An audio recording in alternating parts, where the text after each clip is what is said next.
Ok, si ya han visto los videos sabrán cómo es la dinámica, si no, igual lo explico. 10 álbumes de octubre, ya que el mes pasó, evidentemente, este es el momento en el que recapitulamos y yo digamos que menciono y recomiendo aquellos discos que se me escaparon y considero relevantes para la conversación, obviamente.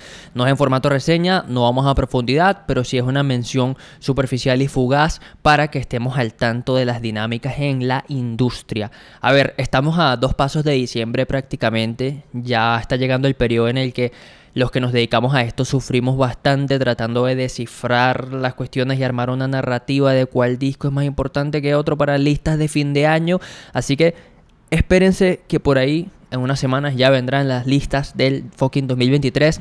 Pero sí, por ahora comentemos octubre. A ver, sabrán que menciono desde el disco menos interesante hasta el más interesante para mantener la atención de ustedes y hacer de esto algo más dinámico y atractivo, ¿no? Ok, el peor disco de la lista es A Great Chaos de Ken Carson, integrante de Opium, label de Playboi Carti. Y este disco es un desastre por todos los frentes, literal sufrí, fue una pequeña tortura.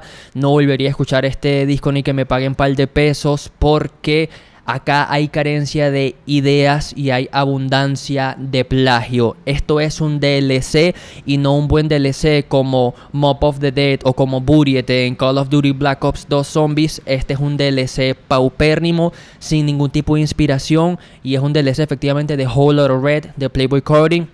Este álbum que empieza la fiebre y el afán por el rage evidentemente, y sí, el mayor mal de este disco es que es un parásito de la obra de Playboi Carti y carece de cualquier tipo de identidad y tema tras tema. Si no me dijeran en el título que esto es un disco de Ken Carson, literal yo creería que a Playboi Carti le cambió la voz y bueno, está grabando un Whole Lotta Red 2.0, porque es que el cliché es absurdo y es de las peores escuchas que he tenido este año. Fácil, abrumador, denso, tedioso, horripilante. No escuchen A Great Chaos de Ken Carson, háganse un favor. Y si son fans cegados de Opium, pues este video no es para ustedes.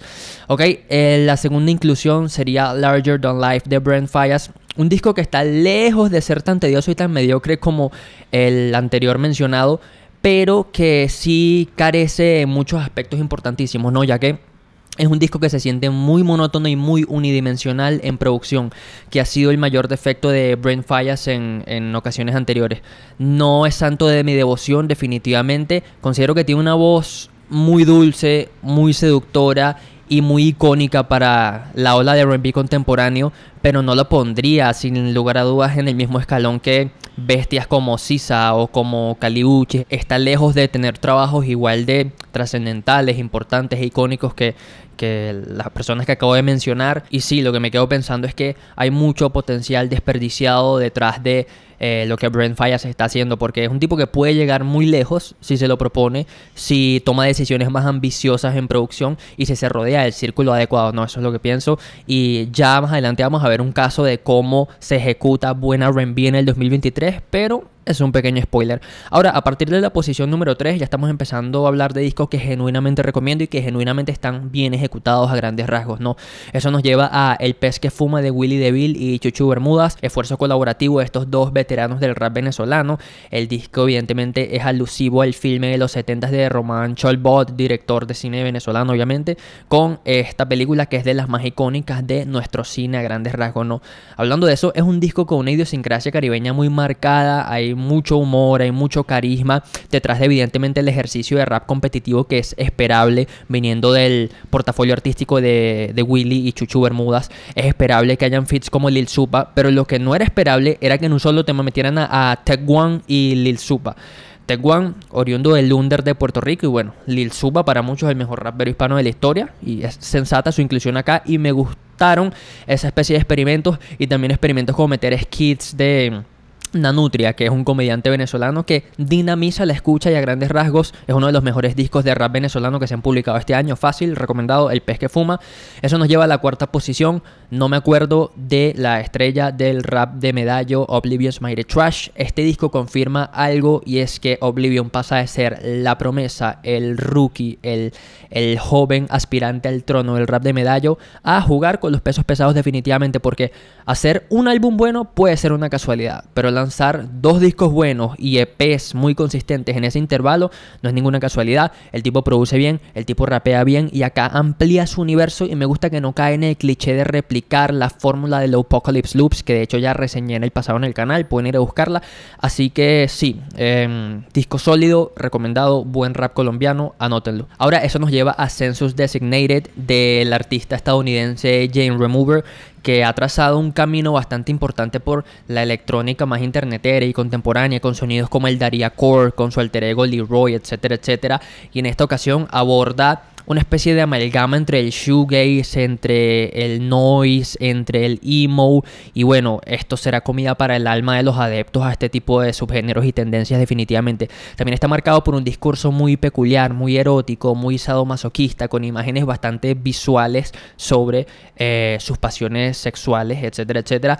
Y es un disco peculiar, como mínimo, que seguro habrán pillado si viven bastante en los blogs melómanos de internet definitivamente. Luego eso nos lleva a Burning Desire, el último álbum del rapero del Dunder neoyorquino Mike.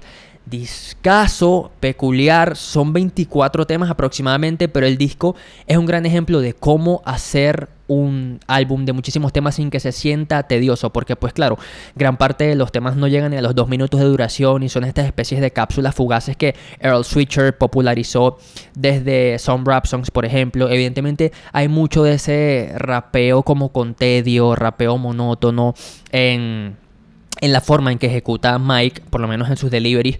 Pero para mí lo más interesante de este disco es la producción, que está cargado de un preciosismo espectacular, muchas referencias psicodélicas, muchos beats de jazz rap acá, quizás hay un poco de vaporwave por ahí y allá, y la mayoría del disco está producido por Mike bajo su alter ego de productor, que es DJ Black Power, y en este aspecto me parece el punto más llamativo de todo el disco, como van mutando los beats, las secuencias, prácticamente no hay ningún tipo de relleno, y sí, lo más sólido del rap anglo a grandes rasgos en 2023. Probablemente se cuele en mi lista de 50 álbumes, ya veremos. Luego eso nos lleva a la séptima posición, que será para Sampha, este cantante y productor británico que acaba de sacar su segundo álbum, La High. Disco que no me está enamorando desquiciadamente como a mucha gente, me he percatado de eso, pero igual es un buen candidato a uno de los mejores discos de R&B del 2023, porque contrario a lo que comenté de Brent Faiyaz, este disco llega a una atmósfera concreta, mucho más ambiciosa. De hecho, me sorprendió que el disco está producido en parte por Sampha y por El Guincho. Me agradó mucho ver el nombre del Guincho acá, porque bueno, él ha metido mano en algunos de mis temas favoritos de Bajal. Evidentemente sabemos que metió mano en el Malquerer de Rosalía, así que respeto para él, respeto para Sampha por haberlo incluido acá. Y es precioso. El disco se desplaza por el terreno del R&B alternativo, algo de neo soul por ahí.